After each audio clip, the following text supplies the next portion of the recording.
Йорт ара авылаша зур Сибир трактының иске маршруты узган. Кайчандыр Жигули транспорттан тыш тракт буенча җәяүләп елга бер тапкыр сылташ партиялар узган. Авылның үзәк мәйданы аерым магнетизмга ия. Биредә сугыш елларында һәлак булган 63 фронтовикка обелиск, 8-нче бер урында төзелгән мәчет һәм музей урнашкан. Авыл зур түгел.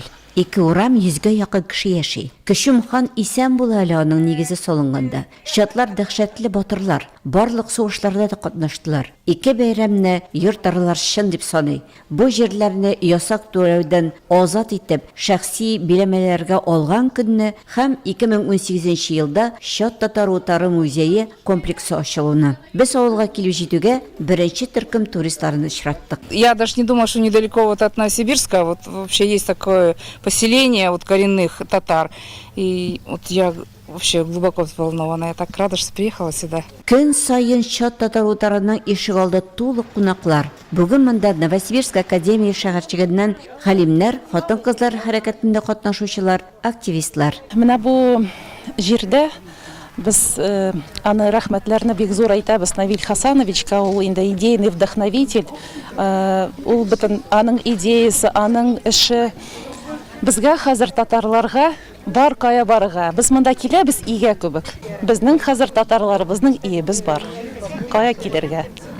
Килдем Оры дигән авылга, музей карарга, мәчетләренә карарга, мәчетләренә кирип, Аллаһ Тәгаләнең ризалыгы өчен намазлар укырга җыендым. Безнең татарларның чат татарлары без. Бу исеме бу палтаның чот.